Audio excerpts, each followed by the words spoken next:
Almost a year ago today, I was delivering some very bad news regarding Tim Patrick and a torn ACL that ended his 2022 season, and more proof that time is just a flat circle because here I am almost a year later exactly delivering more bad Tim Patrick injury news as the fear is he has suffered a torn Achilles that ends his 2023 season, knocking him out for 2 straight seasons. Adam Schefter tweeted out that Broncos wide receiver Tim Patrick is believed to have torn his Achilles per sources, a season-ending injury. Now, maybe by the time you're watching this, it has already been confirmed. He's getting an MRI done, but that is the initial fear. I watched the video. He just came out of his stance, and he took 2 steps and went straight to the ground, and it was not a pretty scene because when are Achilles injuries ever pretty scenes? But he went down in practice today on Monday and was carted off the field. And lately we've seen a lot of players get the cart, and it hasn't always meant the kiss of death like usually the cart indicates. But unfortunately, that was the case for 81. And it comes, like I said, nearly a year ago exactly from that right torn ACL. This one comes on his left leg, so a different leg, but it sucks to see. He was visibly frustrated. He threw his helmet. He threw his gloves. He looked upset on the field. I mean, everyone was so excited for a bounce-back season. Everyone was excited to see what he could come back and do after working so hard in the offseason to get back to NFL playing level. And before it even gets started, he goes down in the first week of training camp once again. So let's show the guy some love. I wish I had more encouraging things to say, but it just sucks. It fucking sucks. That's the honest truth. So I do want Tim Patrick to know that Broncos country has his back, and we are rooting him on to make a return and make a full recovery. I'll be honest, 2 straight seasons out of the league with very serious injuries to your knee and to your Achilles. It's not good. It's not good at all. But hey, Tim Patrick, he's got the heart of a warrior. If anyone can overcome this, I think it's 81, the glue guy. Patrick is going to be missed, of course, because of his production, especially in the red zone, right? 11 touchdowns combined over the last 2 seasons that he played. Jerry Jeudy and Courtland Sutton don't come close to 11 touchdowns in that time span. If Patrick is indeed gone for the season, which as I'm filming this right now, 2 p.m. Mountain Time, I have not been officially told he is, but that is what all the signs are pointing to. This is a big blow for Sean Payton's offense. And last year, Nathaniel Hackett's offense never really seemed to overcome missing Tim Patrick because he was such a great player in the intermediate routes and the short distance and whatnot to keep the chains moving. He was never a big down-the-field player that would stretch the field and be a burner like Hamler or Mims. And we'll talk about KJ Hamler because there's more injury news with him, unfortunately. But Sean Payton, he's got some work to do because he has to figure out how to put together a passing offense without Tim Patrick, who he was very excited for. And the word on the street was he kind of saw him as his Michael Thomas in Denver and as that slot receiver, if you will, right? The guy who can go out there and get a lot of receptions and key pickups on 3rd and 2nd downs to keep the chains moving and keep the drive alive. But ultimately, this looks like the end, if I'm being honest, of the big 3 in Denver. I mean, 11 out of 50 total games possible, they all played. 2020, the first season, nope, only 1 game. Courtland Sutton missed a good chunk of the year. 2021, they overlapped for 10 games. And in 2022, 0 games as Tim Patrick was out for the season. So 11 games altogether over the past 3 seasons. When all 3 did play together, Jerry Jeudy put up some of his best numbers in 11 games, 457 yards and 36 grabs. I mean, they're really not as spectacular as maybe you would think they would be because having all 3 on the field makes it a nightmare for opposing DBs and very difficult to game plan and cover for.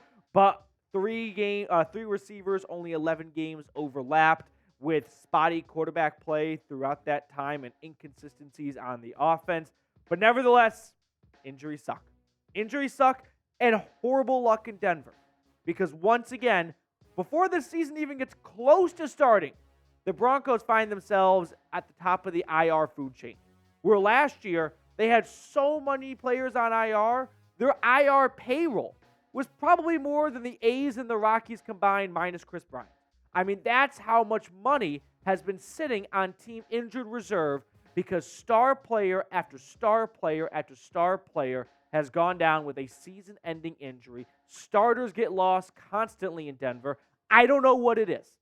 At some point, you have to chalk it up to more than just bad luck, but maybe that's all it is.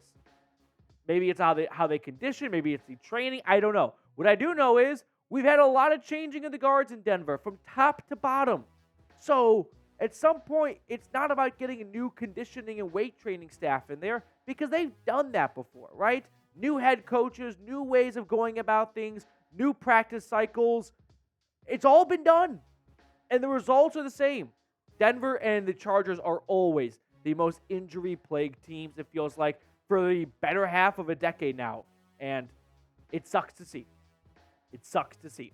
I wish I had more encouraging and uplifting things to talk about today, but today's show isn't very encouraging or uplifting because injuries suck, and it's a part of football. We all know it going into the season, but you look at the teams that are standing at the very finish line at the end of the year, a lot of them are really healthy. The Eagles, the Chiefs, they had their fair share of injuries, but they don't lose go-to receivers like that. The Eagles didn't lose A.J. Brown or Devontae Smith. The Chiefs didn't lose Travis Kelce or Juju Smith-Schuster. If Denver is going to go on a deep postseason run, as they have aspirations to do, they need all the firepower they can get. And Tim Patrick's part of it. Now, before we get on to the KJ Hamler injury news here, our July sub battle with the Chiefs report is neck and neck. It is the last day of the month. So the last time you can subscribe and help us take over the Chiefs report in subscribers this month, help us finish on top by hitting that sub button down below. If you hate the Chiefs or you love the Broncos, both are wins in my book. Hit that sub button.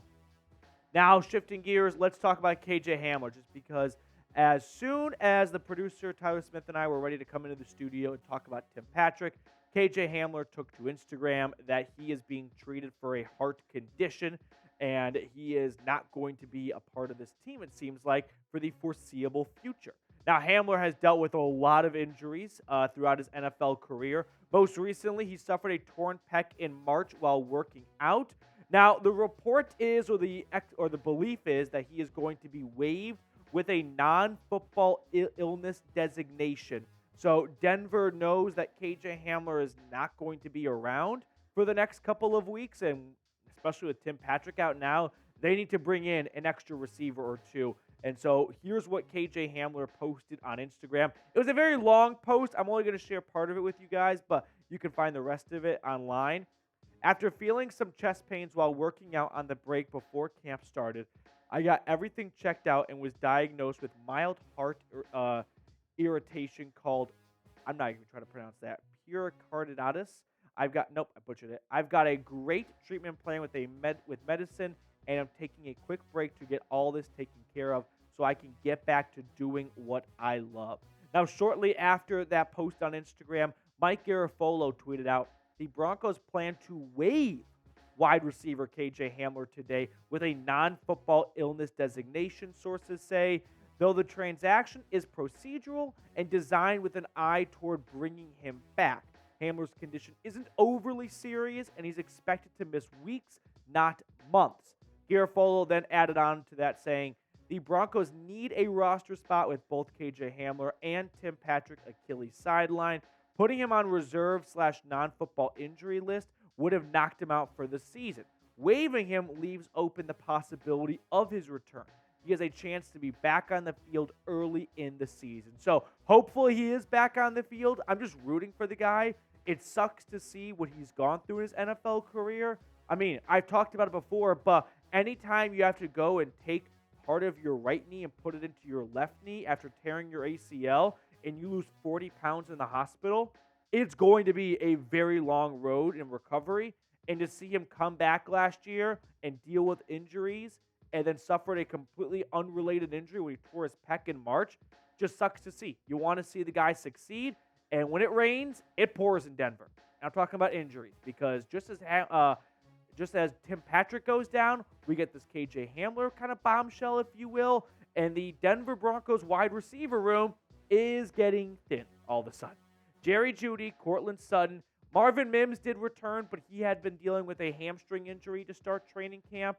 And now all of a sudden, Marquez Callaway, Kendall Hinton, Jalen Virgil, Montrell Washington, Lil Jordan Humphrey, and Brandon Johnson are all poised to make some serious noise and try and make the 53-man roster. And Denver is going to need them to be more than just special teams guys, right? You know that Judy and Sutton have had histories of missing games throughout their NFL career. Marvin Mims is dealing with a hamstring injury to start his career. Denver's going to be cautious with him, I'm sure, and not push it or anything. So Callaway, Kendall Hinton, these other guys who have some limited reps on the 53-man roster for various squads need to come up and show out early on in training camp to tell Denver, we don't need to go external to find a replacement for Tim Patrick.